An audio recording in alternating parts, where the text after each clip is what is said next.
Bueno, ok, vamos finalmente a terminar, los tengo amenazados desde hace varias semanas con terminar este capítulo 11 del Evangelio de Juan y espero poder hacerlo hoy. Así es que vamos a intentar terminar este capítulo, ¿sí? Vamos a abrir la Biblia, capítulo 11, y vamos a poner ahí en pantalla roja, por favor, el versículo. Por ahora, parémonos en el versículo 45. Vamos a arrancar desde allí. Para los que no han podido leer todo el capítulo, este capítulo tiene 57 versículos, ¿sí? Yo voy a llegar hoy posiblemente hasta el 54. ¿Por qué? Porque los últimos solamente narran una circunstancia donde Jesús se mueve a una ciudad y allí se prepara para entrar en Jerusalén. ¿Sí? Vamos a descubrir al final del capítulo que estamos a unos días de la Pascua.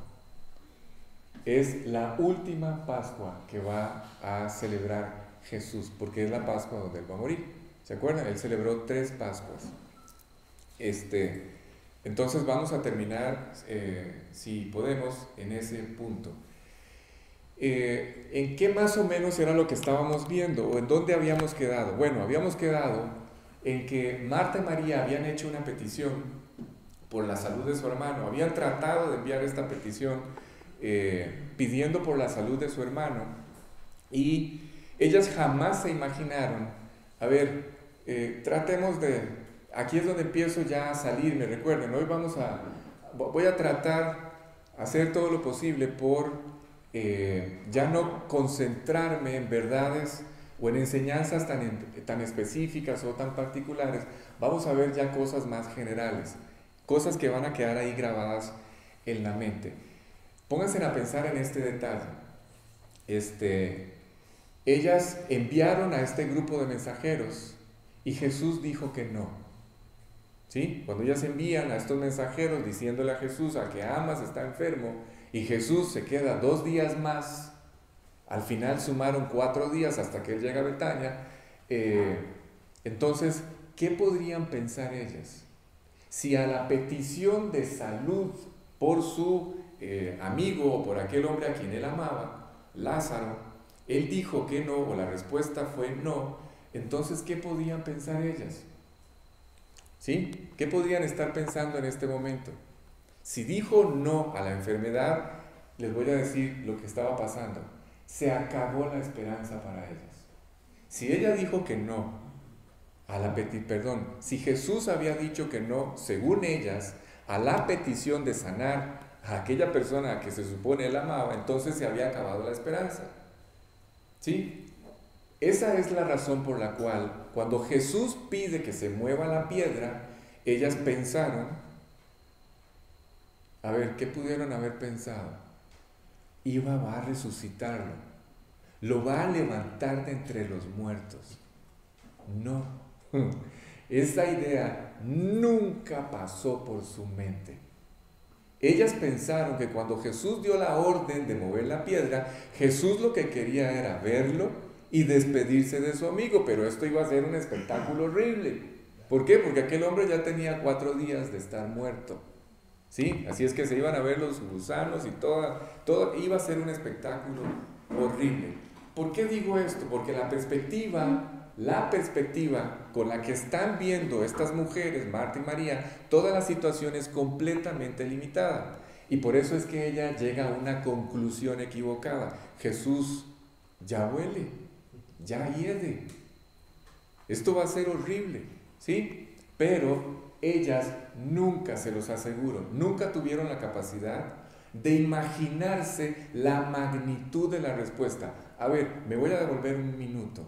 Recuerden, en este momento, ahora sí, después de semanas, yo creo que ese ha sido el capítulo que más episodios hemos hecho, 16 llevamos ya. Después de semanas estamos viendo finalmente la respuesta completa a la petición que ellas hicieron. La petición que ellas hicieron fue Señor, tu amigo, al que amas, está enfermo, ¿lo puedes sanar? Y a partir de ese momento en que ellas oran en esta dirección, Jesús empieza un proyecto de respuesta completo, un proyecto de respuesta que consideraba muchos otros aspectos, no solamente la salud de Lázaro. ¿Sí está claro? Entonces estamos en un momento, en un punto de la escena donde ya podemos ver todo el proyecto de respuesta completo. ¿Sí me siguen hasta aquí? No me digan amén, por favor. ¿Sí me están siguiendo? ¿Sí? O sea, en este punto ustedes y yo, no ellas, ustedes y yo estamos viendo toda la respuesta completa. Todos los aspectos que Jesús estaba considerando hacer cuando aquella petición llegó hasta Él, ahora los podemos ver uno por uno, todos llevándose a cabo, delante de ellos. ¿Sí está claro? Pero, sin duda alguna, estas muchachas nunca se imaginaron una respuesta de tal magnitud. Cuando ustedes y yo pedimos, es verdad que ustedes y yo, se los voy a decir con toda seguridad, ustedes y yo no sabemos pedir como conviene. ¿Sí? A ver, hagamos un ejercicio. ¿Ustedes alguna vez han pedido que los hagan felices? Ustedes le han pedido a Dios, Dios, yo quiero ser feliz, quiero que me hagas feliz. Ok, entonces, tenemos que entrar primero a definir qué es felicidad para Claudio, qué es felicidad para María Fernanda, qué es felicidad para Carla, para Jordan. Todos tenemos un concepto diferente de felicidad. ¿Qué entendemos? Hay cosas que nos pueden hacer felices. Por ejemplo, Minor, un gol de la liga, o un triunfo de la liga, un sábado, nos puede hacer el día. ¿Sí me explico? O sea, nos puede hacer felices, claro. Es una felicidad temporal, amigos. Yo sé que la cosa está mal. Pero es... ¿Ah? Ya no. Bueno, es una felicidad temporal. O sea, un gol de la liga es una felicidad temporal. Pero nos hace la tarde del sábado o del domingo un poco más llevadera, ¿verdad, Grey? Un poco más ligera la tarde del fin de semana. ¿Sí? ¿Saben para qué nos prepara esto? Nos prepara para la siguiente angustia. ¿Oyeron? Para eso nos preparan, todas estas cosas nos preparan para la siguiente angustia. Y si ustedes se ponen a analizar esto es tan pobre el concepto de felicidad que ustedes y yo tenemos que hasta que da lástima. ¿Sí? Es muy pobre el concepto de satisfacción o lo que buscamos para llenar nuestras vidas. Nos conformamos con poco o casi nada. Es lo que intento decir. Cuando nosotros pensamos, cuando ustedes y yo pensamos en nuestra propia felicidad, nunca entendemos, no pierdan de vista Marta y María. ¿Sí? Agárrense ahí y no las dejen. Nunca pensamos, jamás tenemos... O sea, no estamos preparados para entender lo que Dios ha preparado para nosotros. No lo entendemos. ¿Sí?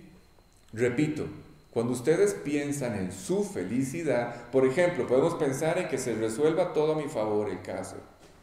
Y Dios dice, si ella supiera, si tan solo supiera lo que hay en mi corazón, si tan solo supieras lo que verdaderamente necesitaras, no orarías por confites, orarías por cosas extraordinarias. ¿Sí? Pero no alcanzamos. O sea, cuando pensamos en nuestra propia felicidad, nunca entendemos lo que Dios ha preparado o tiene preparado para nosotros. Así es que muchas veces pedimos sin entender que la respuesta de Dios es mucho más amplia que una petición tan limitada como la de ellas, de la salud de Lázaro. Es mucho más allá, tan ciega, tanto como la forma en que tenemos de concebir nuestra propia felicidad, así de limitada. Así es que lo que estamos viendo, ahora sí viene la verdad o la enseñanza. Lo que estamos viendo o la enseñanza que estamos viendo es que Dios, esto siempre va a ser así, escuchen, siempre. No es que un día sí y otro día no, es que un día sí y el otro día también. Así va a ser siempre. Siempre, siempre, la respuesta de Dios o lo que Dios cumple siempre se va a dar. ¿Qué? Aquel, ¿se acuerdan del pasaje? Aquel que es poderoso para hacer todas las cosas mucho más abundantemente de lo que pedimos o entendemos. Esa será la respuesta de Dios siempre. ¿Sí? Evidentemente ustedes y yo ni siquiera cuando pedimos logramos entender esto, pero Dios siempre actuará de la misma forma. Su respuesta siempre será más allá, por eso el título, una respuesta más allá de lo que entendemos. ¿Se acuerdan? Por favor, no olviden esto. Las cosas que pedimos o incluso según lo que entendemos. A ver, ustedes y yo podemos pensar que entendemos algo. Ustedes y yo podemos pensar que entendemos, porque el pasaje dice, Él responde mucho más allá, más abundantemente de lo que pedimos o entendemos. Cuando yo estoy orando, yo pienso, Graving, que entiendo lo que estoy pidiendo. Es más, yo cuando estoy orando, puedo pensar que entiendo cuál va a ser la respuesta. Pero Dios, la respuesta de Dios, siempre será mucho más allá, mucho más grande de lo que yo creo que entiendo. ¿Sí está claro? ¿Sí? Ok. Yo puedo entender de alguna manera la respuesta, pero nunca imaginar la magnitud, la dimensión de la respuesta que Dios va a traer. Marta y María, eso fue lo que ocurrió con ellas. Así es que, quiero invitarlos como nunca a orar, ¿sí? Sabiendo que Dios va a hacer todo lo necesario para contestar cada una de las oraciones que ustedes han hecho. Si ustedes observan, vamos a ver, hagamos un repaso de las relaciones de Marta y María, Lázaro con Jesús. Al principio, ¿se acuerdan cómo era la relación? Era una relación llena de confianza. O sea, Jesús, yo por ti, tú por nosotros, somos una familia, nos amamos, tú me amas, nosotros te amamos, o sea, era todo felicidad. Pero al ir avanzando en la historia, vamos viendo que empieza a nacer o a surgir un reproche de parte de las hermanas. ¿Se acuerdan? Jesús, si hubieras estado aquí. O sea, como si Dios fuera un Dios solamente presencial. O sea, como si Dios no tuviera el poder de hacer un milagro desde otro lugar. ¿Sí? Si hubieras estado aquí, mi hermano no habría muerto. Entonces empieza el reproche. Ellas sumergidas completamente en aquella problemática, y esto no creó la mejor de las relaciones con él. Pero ¿por qué necesito aclarar esto? Porque para el siguiente capítulo, ¿sí? Capítulo 12, que si Dios quiere empezamos la próxima semana, para el siguiente capítulo es fundamental entender esto que acabo de decir. ¿Por qué? Porque esta relación entre ellas y Jesús, que al final parece haber entrado en un reproche, en el capítulo 12 nos vamos a encontrar a estas dos mujeres con una fe completamente renovada. Ustedes van a ver a Marta y a María volando espiritualmente en el capítulo 12. ¿Sí está claro? Con un impulso. ¿Por qué? Con un deseo de vivir para Él, de seguirlo, que no vemos en este capítulo 11. ¿Y por qué ocurrió esto? Porque Dios no solamente estaba viendo, vuelvo y repito, ¿sí? Esto es lo que ocurre con nosotros. Ustedes y yo solamente vemos una situación particular. Dios que se resuelva a mi favor. Dios que lo arregle. Dios que se cure. Dios que... una situación particular. Dios está viendo mucho más allá, muchos aspectos. Dios no solamente ve la circunstancia concreta en la que ellas estaban viviendo. Él está viendo de forma integral y completa la vida de estas dos mujeres. ¿Sí está claro? Y veía no solamente el impacto de ver a Lázaro resucitado, no solamente estaba viendo el efecto o el impacto que esto iba a provocar en el corazón de ellas. No, Dios estaba contemplando sobre todo la conversión de toda esta multitud que está en este evento, ¿sí? Y además, impactar la vida de ellas. ¿Para qué? ¿Sabe para qué? Para que Dios las pudiera usar en el resto de la historia que vamos a ver, capítulo 12, porque el capítulo 12 continúa, para que Dios pudiera usar la vida de ellas con un mayor impacto, con más poder. ¿Sí? Finalmente, ese es el objetivo. Así es que no tenemos que perder de vista esta gran oportunidad. A ver, Alex, ¿para qué esta historia es una gran oportunidad? Para aprender a orar. Sí, y aquí me voy a detener un minuto. ¿Por qué para aprender a orar? A ver, Alex, ¿qué significa? Desde el día en que nos convertimos no estamos orando. Sí, tienen toda la razón. Desde el día en que, es más, nos convertimos a través de una oración. ¿Sí? Pero ¿qué es lo que intento decir? Esta enseñanza, por lo menos a mí, y espero que a ustedes después de hoy, esta enseñanza, sin duda alguna, está cambiando mi manera de ver la oración. ¿Sí? ¿En qué sentido? Por ejemplo, voy a ubicarnos otra vez, vamos a ubicarnos en la historia. ¿Sí? Escuchen. En esta historia, ustedes y yo estamos viendo a Jesús arrojarse por amor a esta familia hasta la muerte. A ver, Alex, ¿cómo es eso? ¿Sí? Recuerden que versículos anteriores estuvieron así de apedrearlo, lo iban a apedrear. Solamente que de una forma milagrosa Jesús pasa en medio de ellos sin golpear a nadie, sin usar la fuerza y se escapa. Cuando Jesús habla de volver otra vez a Betania, cuando Él decide regresar a Betania, los discípulos le dicen, Jesús, solamente acaban de querer apedrearte, te van a matar, y aún así decides otra vez ir a Jerusalén. O sea, ¿qué está pasando? ¿Sí? Ok, y Jesús les contesta esto. Él les dice, muchachos, yo tengo un proyecto que ustedes no entienden. Yo tengo un plan que ustedes no entienden. Vuelvo y repito, por favor, no se pierdan. Estoy tratando de que ustedes se pongan en el lugar de ellas. ¿Sí?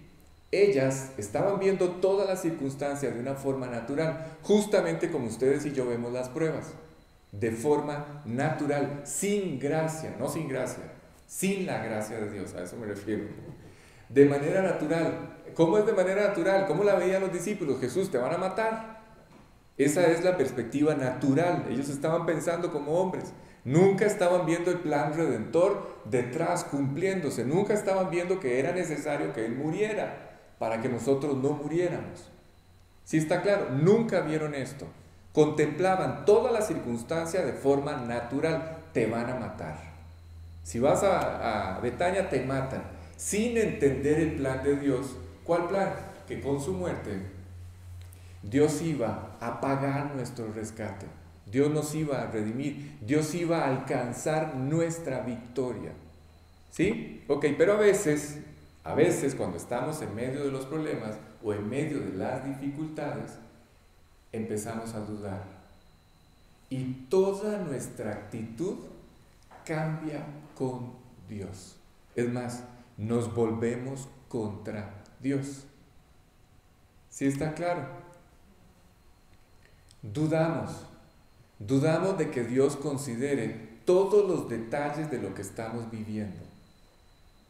Que Dios pueda manejar un problema de tal magnitud. No va a poder con todo esto, Dios. ¿Sí? ¿Qué va a hacer Dios para contestar? Les pregunto, ¿qué va a hacer Dios para contestar sus oraciones? Las oraciones, aclaro, que hacemos de acuerdo con su voluntad. ¿Qué va a hacer Dios? Escuchen lo que va a hacer. Dios va a hacer todo. Y todo es todo. ¿Todo incluye? Sí, todo incluye eso. Dios incluye todo. Él va a hacer todo lo posible. Así es que si Él estuvo dispuesto a entregar su vida para poder restaurar, ahora sí, cierro. Si Jesús estuvo dispuesto a morir porque iba para Jerusalén solamente para devolver o traer a la vida a su amigo, Si Él estuvo dispuesto a dar su vida por Lázaro, solamente confirmamos lo que ya hemos hablado muchas veces, que el que no escatimó ni a su propio Hijo, ¿cómo no nos dará juntamente con Él todas las demás cosas? ¿Se acuerdan? Todo. ¿Cómo no nos dará todo lo que ustedes y yo necesitamos? Lo voy a parafrasear de otra forma. Si Dios ya hizo lo más, ¿creen ustedes, les pregunto de verdad, con honestidad, respondan, ¿creen ustedes que no hará lo menos? Si Dios ya hizo lo más, ¿creen ustedes que no hará el resto? Sin duda alguna lo hará. Cuando Cristo fue a la cruz y entrega su vida, paga nuestra deuda y obtiene el perdón y la salvación que ustedes y yo necesitábamos, y la posibilidad de reconciliarnos con Él y establecer esta relación con Él, esto, escuchen, esto es lo que nos permite tener acceso a su presencia. No he terminado de hablar de la oración. ¿Sí? ¿Por qué explico esto? Porque si ustedes y yo no estuviéramos revestidos de Cristo, escuchen, ustedes y yo nunca seríamos oídos por Dios. Nunca, esto no sería posible. Hay personas que dicen, es que todos somos hijos de Dios y Dios escucha a todos. Qué pena, lo siento mucho, pero la Biblia dice todo lo contrario. No todos son hijos de Dios. Así es que Dios no oye a todos. La Biblia enseña que Dios no oye a los pecadores. Ya lo vimos en el capítulo 9, ¿se acuerdan? Y la única razón por la cual Él nos oye es porque estamos revestidos con su justicia, su moral, su perfección y su santidad. Así es que cuando oramos y pedimos todas estas cosas que pedimos están, escuchen, Jordan, por todo este proceso en el que estás. Cuando ustedes y yo oramos, esto nos pasa a todos, perdón, se me secó la...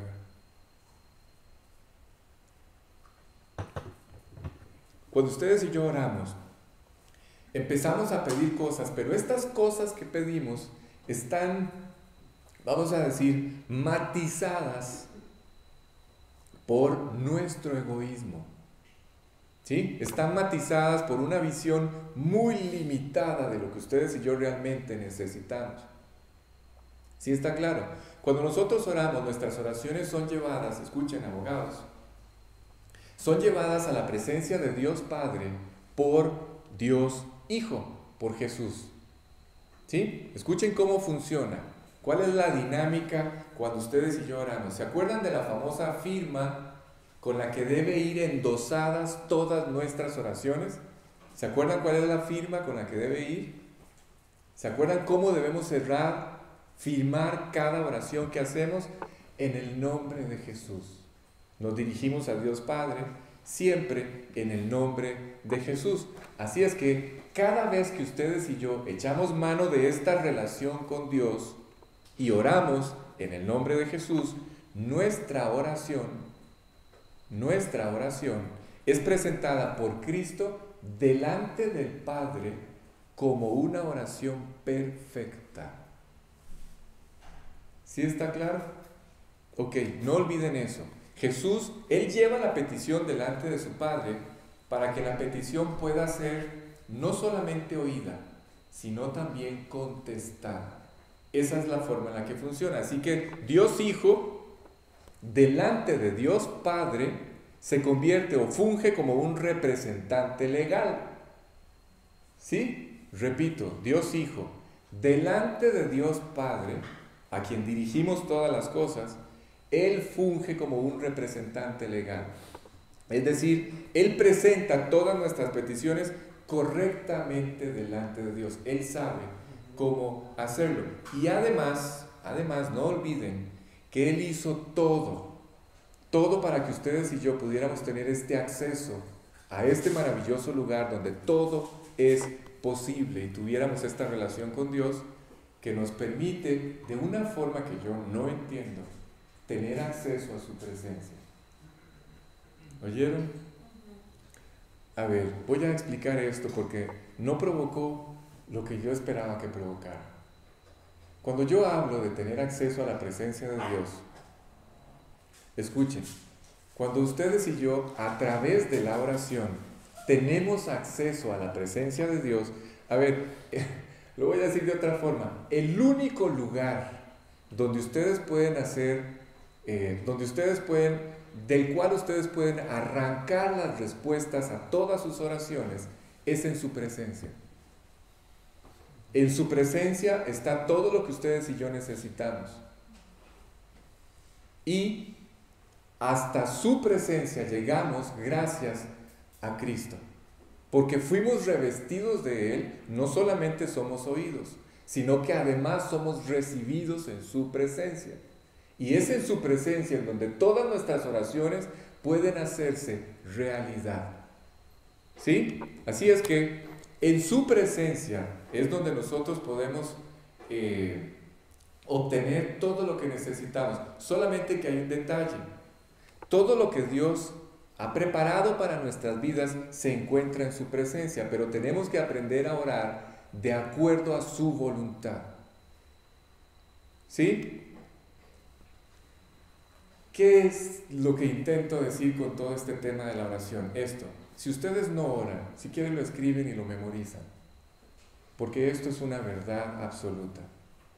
Si ustedes no oran, si el creyente no ora, no va a obtener lo que Dios planeó para sus vidas. No es posible. La voluntad de Dios no se hará sobre sus vidas, pero si oran, se van a maravillar de las respuestas que van a recibir. Repito, si no oran, no van a obtener lo que Dios planeó para ustedes. Los que oran, me incluyo, con toda libertad se los puedo decir. Tengo algunas semanas ya de estar viendo respuesta tras respuesta tras respuesta y todas maravillosas. ¿Sí? Los que oramos, escuchen, cada vez queremos orar más. Algunos de ustedes se enojan, no se enojan, pero yo entiendo la reacción. Algunos de ustedes reaccionan cuando yo les digo, tienen que orar. Súmese a la reunión de oración, pero lo que no entienden es lo que ustedes lo necesitan. No es que yo quiero ver ahí un grupo de 20, 30 personas orando, no, es que yo sé lo que ustedes necesitan orar. Si no oran, no alcanzan. Y vamos a entrar en detalles de qué es lo que necesitamos alcanzar.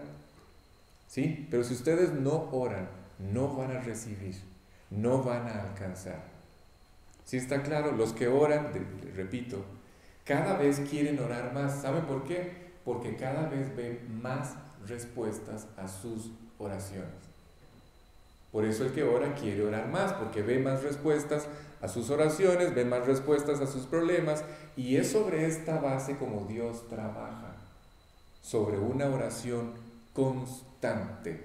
¿Sí? Ok, bueno, eso era más o menos un resumen de algunas cosas. Ahora sí quiero entrar al cierre de este capítulo y lo voy a hacer de esta forma. ¿Han leído los evangelios, los 4 evangelios? Supongo que sí, espero que sí.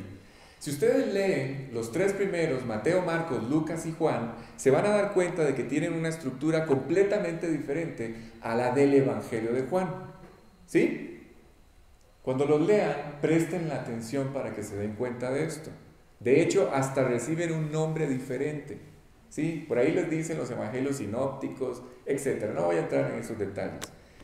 Pero estos 3 evangelios tienen una estructura diferente a la del evangelio de Juan, por ejemplo. ¿Por qué? Porque los primeros 3 evangelios se enfocan en 3 aspectos de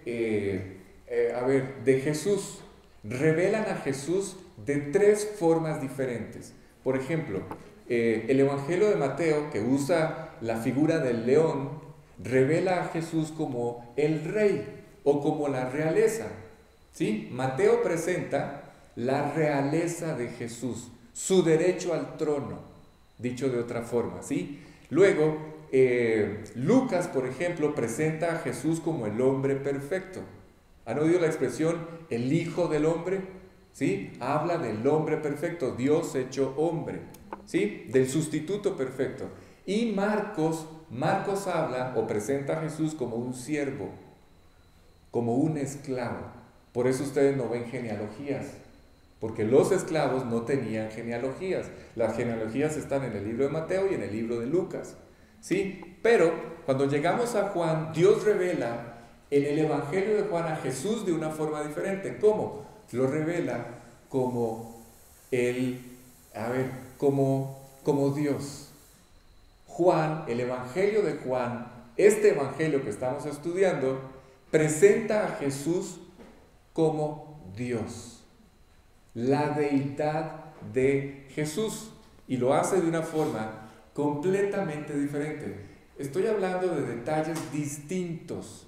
No estoy diciendo que unos evangelios son mejores que otros, ¿sí? Simplemente es un tema, lo voy a decir de otra forma. Todo es palabra de Dios, eso es lo que intento decir. Todo edifica, todo corrige, todo instruye, todo enseña, ¿sí? Todo es palabra de Dios. Solamente hablamos de la forma en la que Dios, como un maestro perfecto, nos enseña.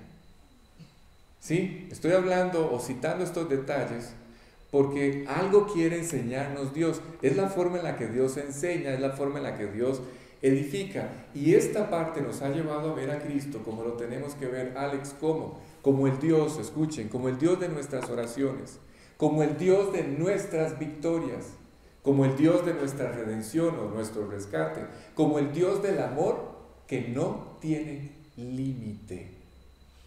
Mi perspectiva acerca del amor de Dios con este proyecto del Evangelio de Juan, ustedes no saben por dónde va ya. Fue como si Dios agarrara mi corazón y lo abriera así y lo estuviera expandiendo y no ha parado de expandirlo.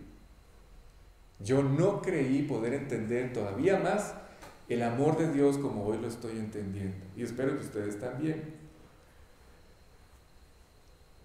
¿Por qué todo esto? Porque cuando en un momento estas muchachas le reprochan, las hermanas de Lázaro le reprochan a Jesús que no había estado ahí, ustedes se imaginan, traten de imponerse en sus pies. Ellas le acaban de reprochar a Jesús, o sea, si hubieras estado aquí, las dos le dijeron lo mismo, fue como si se hubieran puesto de acuerdo. Ustedes se imaginan qué pensaron ellas en el momento en que vieron levantarse a Lázaro. Les voy a decir lo que yo hubiera hecho. Me hubiera vuelto a María o a Marta y le hubiera dicho, corra porque qué vergüenza, trágame tierra, en otras palabras. O sea, ¿dónde nos metemos? ¡Qué vergüenza! ¡Qué ridículo acabamos de hacer! ¿Sí me explico? O sea, nunca pudieron imaginarse que Jesús lo fuera a levantar de los muertos. Nunca. ¿Cómo somos los humanos? Así somos. Tenemos la evidencia. Ustedes y yo tenemos como creyentes, algunos más, otros menos, pero todos tenemos evidencia del poder de Dios en nuestras vidas. Ha cambiado nuestras vidas, ha cambiado nuestra forma de pensar, ha cambiado nuestra forma de reaccionar, ha sido fiel hasta el extremo con nosotros. ¿Sí? Ha sido sumamente fiel, y en el momento en que una respuesta se demora, en el momento en que una respuesta, en tiempo y en forma, no es la respuesta que yo necesito, entonces mi actitud con Dios cambia por completo. Recuerden, no olviden a las hermanas, seguimos hablando de ellas. Así es que estas lecciones están hechas para que ustedes y yo aprendamos. Número 1, escuchen, ¿se acuerdan? Hay verdades al cierre de este capítulo y necesito que las memoricen. ¿Cuál es esta primera verdad? 1, no se dejen llevar por las circunstancias. Las circunstancias les van a decir que el mundo se está cayendo. No se dejen llevar por las circunstancias. ¿Sí? Esta historia no está allí por nada.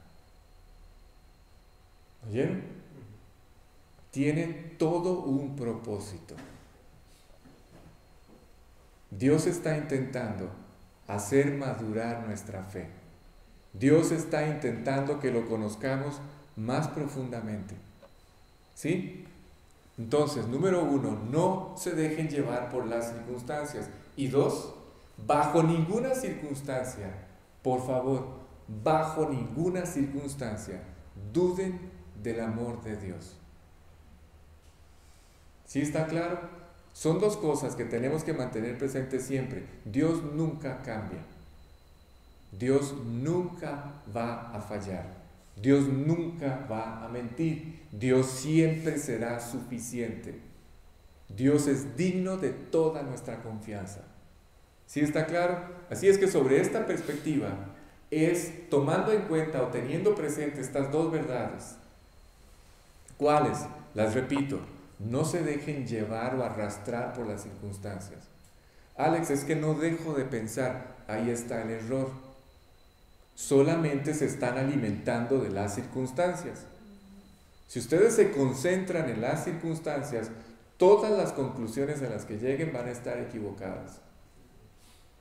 No llenen el corazón de las circunstancias, porque las circunstancias los van a arrastrar. ¿Sí? Así es que bajo ninguna circunstancia, 2, duden del amor de Dios. No lo hagan. Y teniendo presente esto, es que entramos a ver la parte final de este capítulo 11, versículo 45. Roger, por favor. Fuerte. Entonces muchos de los judíos que habían venido para acompañar a María y vieron lo que hizo Jesús, creyeron en él. Exacto. Aquí estamos viendo el propósito. Ya, ahora sí, el propósito completo. ¿Sí? Nosotros que tenemos la posibilidad de avanzar en la historia, estamos viendo en este momento el cumplimiento de todos los aspectos que Jesús había considerado cuando desarrolló la respuesta a la petición de Marta y de María. Pero ¿qué es lo que vemos? Otra gran verdad del cierre de este capítulo. Escuchen. ¿Cuál? Alex, ok, en este momento vino la respuesta. ¿Sí? ¿Vino o no vino la respuesta? Sí vino la respuesta, fue mucho más grande de lo que Marta y María esperaban, y además hubo un impacto tan fuerte en el corazón de todos los invitados que muchos se convirtieron, muchos creyeron en él. ¿Sí? Ok. Las respuestas vienen, ¿verdad? O principio que tenemos que aprender. Las respuestas de Dios siempre vienen cuando todas las cosas trabajan de acuerdo con su voluntad. Si ustedes prestaron atención a lo que acabo de decir, al final de la exposición de este pedacito que voy a explicar, tienen que haber llegado a una conclusión. Sí, voy a ponerlo aquí. Voy a poner aquí lo que yo necesito que le pongamos un nombre. ¿Sí? Les estoy dando la clave. Cuando todas las cosas trabajen para la voluntad de Dios o a favor de la voluntad de Dios o de acuerdo con su voluntad, no de acuerdo con mi voluntad.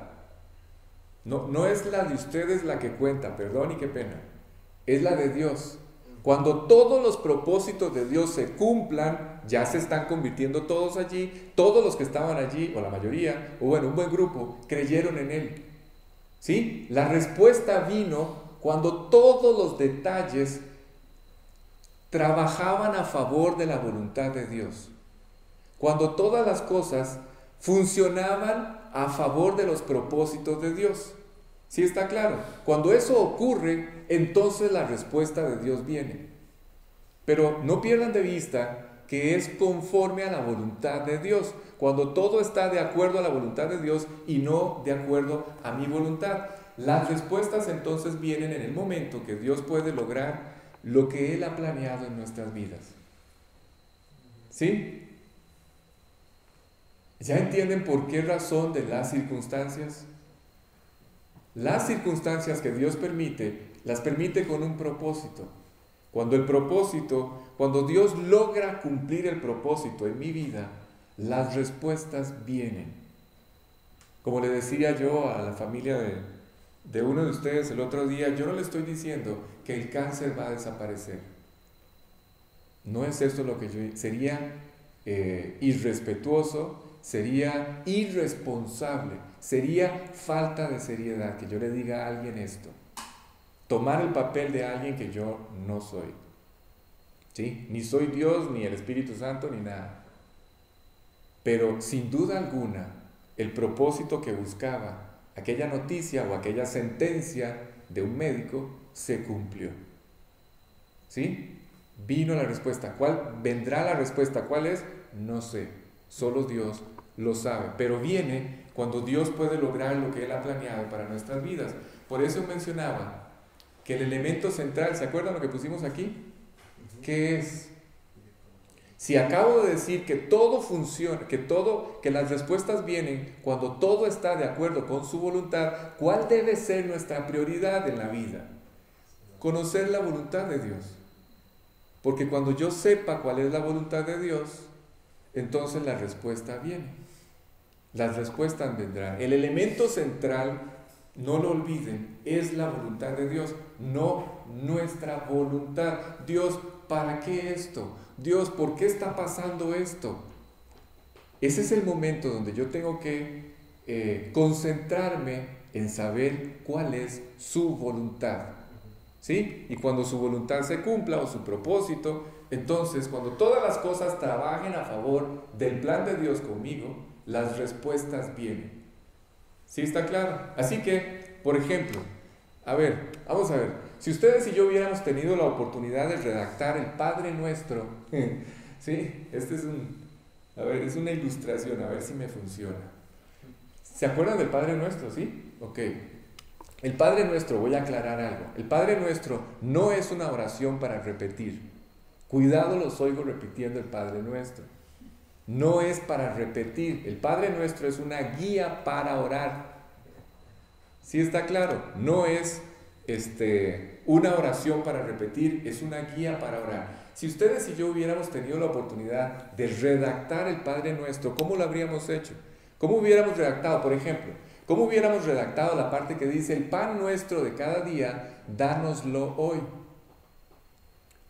¿Cómo lo hubieran hecho ustedes? Le voy a decir, ¿cómo lo hubiera hecho yo? ¿Sí? Yo hubiera dicho, Dios, el pan nuestro de mis siguientes 15 generaciones, dámelo hoy. ¿Sí? Yo hubiera redactado el Padre Nuestro así. ¿Por qué? A ver, en algún momento, tal vez, por alguna razón, le podría pedir a Dios con sabiduría o que me diera sabiduría para administrar el dinero, si llego a tener algo en abundancia, ¿sí? En el mejor de los casos, pero yo nunca hubiera hecho las cosas así como Dios las está haciendo. A ver, perdón, es que me adelanté. Si ustedes leen esta guía para orar, se van a dar cuenta de que Dios busca algo en el día a día, no en el futuro. Dios está y quiere construir algo en el día a día. Hay algo fascinante para Dios detrás del día a día. Dios quiere construir carácter, construir disciplina y esta relación con Él en el día a día. Sí, pero ustedes y yo la hubiéramos perseguido 15 generaciones adelante. Por eso hice esto que no me funcionó. Por eso hice lo del Padre Nuestro. Dios pide que pidamos por el día a día. Pero ustedes y yo hubiéramos pedido 15 generaciones adelante. ¿Sí está claro? Ok, entonces, ustedes y yo nunca hubiéramos hecho las cosas como Dios las hace. ¿Por qué Dios lo hizo así? ¿Por qué Dios lo hace así? Por una sencilla razón, porque Dios nos conoce. Dios sabe perfectamente cómo somos y Él sabe la necesidad que ustedes y yo tenemos del día a día. ¿Por qué en el día a día? Porque en el día a día es cuando van ocurriendo los milagros que Él ha preparado para nuestras vidas. ¿Cierto o no que fue en un día a día cuando ustedes y yo nos convertimos? ¿Sí? Cuando ustedes se convirtieron, cuando yo me convertí, es en un día tras día, viviendo para Él, haciendo su voluntad, como Dios empieza a hacer su trabajo en cada uno de nosotros, en el día a día. ¿Sí? Así es que cuando todo trabaja, repito, cuando todo trabaja para la voluntad de Dios, entonces viene la gran respuesta. Pero esta respuesta no solamente contempla la respuesta a la oración de María y Marta, ¿sí? O incluso la oración que en algún momento pudo haber estado haciendo Lázaro. Viene una respuesta. Dios contempla una respuesta que tiene como objetivo el que otras personas se conviertan, el que otras personas lo conozcan a través de nuestras vidas. Y aquí quiero entrar en el tema de la campaña. Escuchen, si ustedes y yo entendiéramos nuestra enorme responsabilidad, ¿sí? Los voy a asustar. Ustedes y yo somos responsables delante de Dios por la salvación de otras personas. ¿Qué va a pasar si ustedes y yo no hablamos? ¿Qué va a pasar si ustedes y yo no hablamos de Cristo? ¿Qué esperanza tiene el vecino, por ejemplo? ¿Qué esperanza tiene nuestro amigo, o el conocido, o aquella persona que tengo la oportunidad de ver en problemas? ¿Qué esperanza tenías? Ahí está la esperanza. ¿Qué esperanza tienen? ¿Sí? Aquellos que se cruzan aparentemente, incidentalmente en nuestra vida. Aquellos que Dios hace coincidir, cruzar las vidas de ellos con las nuestras. ¿Qué esperanza tiene? ¿Qué esperanza hay para ellos si yo no vivo para compartir el Evangelio? Así que, ¿qué es lo que intento decir? Pídanle a Dios que les dé un corazón para ganar las almas. ¿Sí? Tenemos tiempo de sobra. Estamos a, ¿qué? Un mes y medio, más o menos, 20 de abril.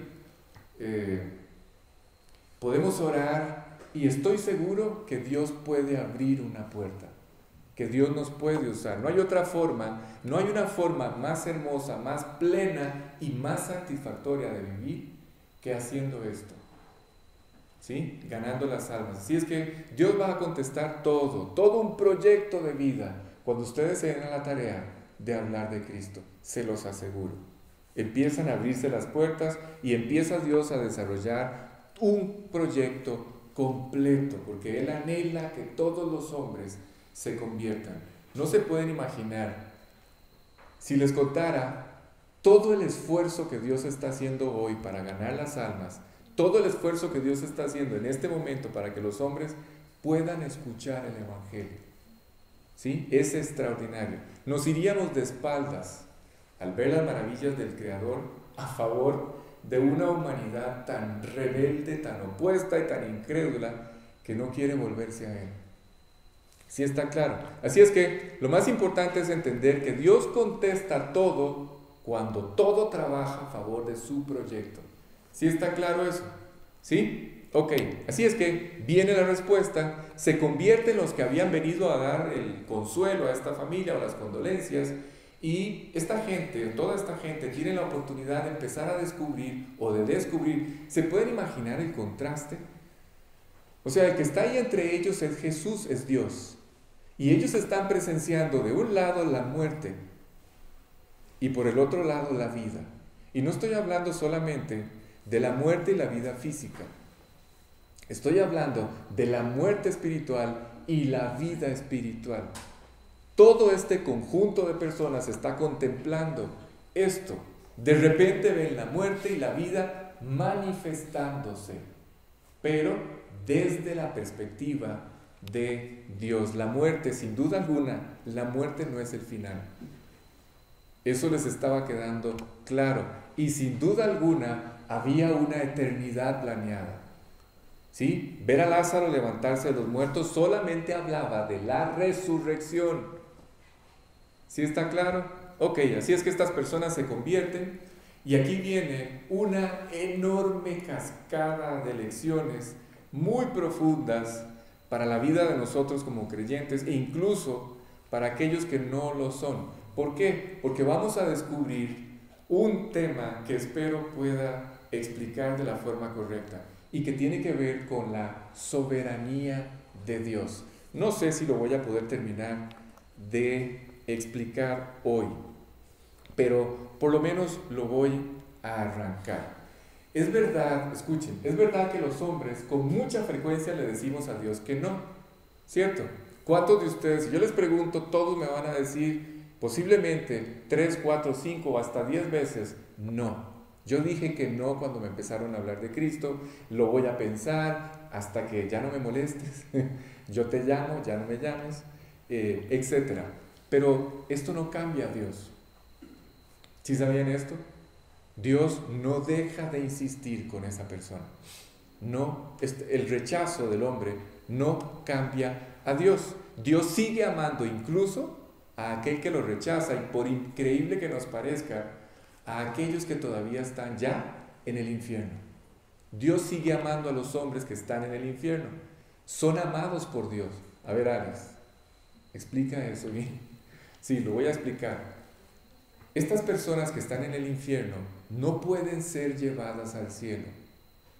¿Saben por qué? Por una simple y sencilla razón. El cielo es un lugar a donde se accede a través de la voluntad. ¿Sí? Hace unos días me sentaba con mis hijos y trataba de explicarles este detalle. Porque los argumentos que se manejan en la calle le hacen pensar a las personas que Dios está enviando al hombre al infierno. Y esto no es cierto. ¿Sí entienden esto? El hombre se está yendo al infierno porque quiere. Porque Dios creó dos lugares. Es más, en un inicio, el infierno ni siquiera era para el hombre. Era para el diablo y sus ángeles. ¿Sí? El hombre decide voluntariamente irse al infierno, a pesar del amor de Dios, a pesar de la solución que Dios proveyó para que esto no ocurriera, a pesar del pago que Él hizo de nuestra deuda, para que los hombres no tuviéramos que pagarla en el infierno por toda la eternidad. Así es que, a pesar de que Dios los ama, el cielo es un lugar a donde se ingresa a través de la voluntad. Si yo no quiero, no entro al cielo. ¿Sí está claro? Así es que para entrar al cielo, la persona debe aceptar querer ir al cielo, pero entendiendo cómo se accede al cielo. Solamente hay una forma correcta de acceder al cielo. ¿Cómo, Alex? Aceptando el perdón y la salvación que Cristo logró en la cruz. Es la única forma. Aceptando su perdón y su salvación. Versículo 46. Ok, ya continúo con esto de la soberanía de Dios. Pero algunos de ellos fueron a los fariseos y les dijeron lo que Jesús había hecho. Exacto, ustedes se pueden entender esto. Yo todavía no puedo entender. Siempre he leído muy superficialmente esta historia, pero ahora que nos detuvimos, no puedo entender esta reacción. O sea, ¿qué más querían? Acaban de ver a un hombre levantarse de entre los muertos. Y estos hombres, este grupo de hombres, no solamente no creyeron, sino que además fueron a hablar con la autoridad judía para matar a Jesús. ¿Sí? Ustedes pueden entender tal nivel de necedad o de incredulidad. Yo no puedo entender cómo estos hombres ven a Lázaro resucitar y no cayeron de rodillas delante de Jesús. No lo puedo entender. ¿Saben qué es lo que confirma?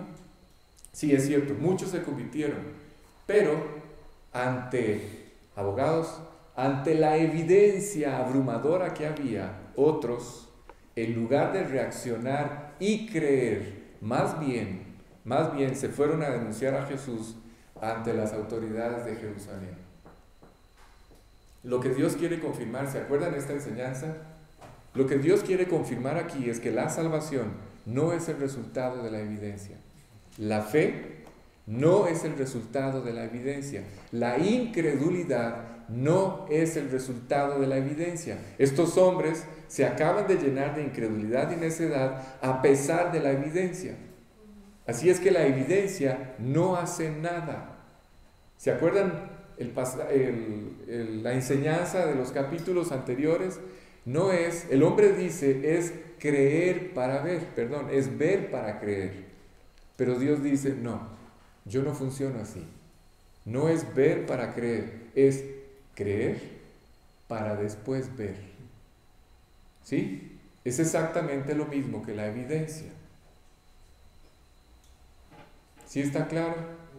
La fe, la salvación, no es un tema de evidencia, lo estamos viendo aquí.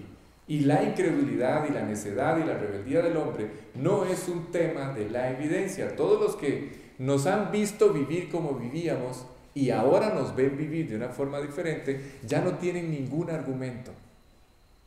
Ningún argumento. ¿Por qué reacciona así el hombre? Porque al final de cuentas no es cuestión de evidencia. ¿Sí? No olviden esto. No es cuestión de evidencia. Si ustedes buscan evidencia, de nada les serviría que en este momento pasaran por ese portón los 12 apóstoles y todos los profetas. A ver, si esto fuera posible, ¿qué serían los 12 apóstoles y los profetas comparado conmigo? En términos de la evidencia, ¿qué sería? ¿Una evidencia mayor o una evidencia menor? Una evidencia mayor, ¿cierto? Pero a pesar de ser una evidencia mayor, en lugar de hablar yo, si viniera todo este contingente de esta evidencia, ustedes y yo seguiríamos teniendo los mismos argumentos. ¿Por qué? Porque los argumentos son infinitos. A mí me han rodado, con ustedes no saben cuántos cuentos para poder rechazar a Cristo. Los argumentos son infinitos. De cuestionar la Biblia la puedo cuestionar desde el principio hasta el final. ¿Sí? Así es que los argumentos son infinitos. El hombre, si el hombre quiere vivir independiente a Dios, no le van a faltar argumentos. Es un detalle muy sencillo. El hombre no quiere ir a la presencia de Dios. El hombre no quiere que Dios los transforme. Así es que mientras el hombre no se convierta, no va a entender la clase de vida que se está perdiendo. ¿Sí? Entonces, repito, no es cuestión de evidencia, es cuestión de voluntad. ¿Oyeron? Así es que lo que estamos viendo en la escena es toda la incredulidad que se está produciendo. Es así, es un paso, es una secuencia. Primero aparece la incredulidad, luego la incredulidad nos lleva a la necedad. Y la necedad lleva al hombre a la ceguera. ¿Sí está claro? Incredulidad, necedad y ceguera. Ese es el proceso que sigue el hombre. Y cuando la necedad gobierna, ni aunque las cosas estén claramente presentadas, como Lázaro aquí en este momento, pueden ayudar al hombre para salir adelante. Ok, voy a parar aquí porque ya los veo cansados. Sí, y es que me queda la parte más importante. Quedamos, Roger, recuérdame porfa, quedamos en el versículo 47. A ver, ¿cuál es? Versículo 47. El que dice entonces los principales sacerdotes. 47, exactamente, en ese. ¿Qué haremos? En la expresión ¿qué haremos? Listo, bueno, vamos a terminar aquí por hoy. Vamos a dar gracias para terminar. Vamos a orar. Padre, quiero darte las gracias por este tiempo. Gracias por alentar nuestros corazones. Gracias por traer luz a nuestras vidas. La verdad, yo siempre te lo he dicho, es maravilloso entender todos estos principios. Es maravilloso entender todas estas verdades. Cuando la Biblia habla de comprar la sabiduría, cuando la Biblia habla de las recompensas o de los beneficios de la sabiduría, cuando la Biblia habla de todas estas cosas, que todos sus caminos están llenos de paz y son deleitosos, no entendemos hasta que empezamos a descubrir todas estas verdades maravillosas. Gracias porque tú no has dejado nuestro entendimiento sin fruto. Tú, desde el día en que entraste a nuestro corazón, nunca esperaste ni planeaste que camináramos dando como un ciego, sin saber por dónde ir. Tú siempre planeaste ir delante de nosotros. Siempre planeaste que estuviera claro al interior de nuestro corazón tus planes y proyectos, tu propósito para nuestra vida. Y siempre ha sido, como aprendimos esta noche, mucho más abundantemente de lo que esperábamos o siquiera había alcanzado a llegar a nuestro pensamiento. Y esto, sin duda alguna, no es porque nosotros lo merezcamos. Es porque así eres tú.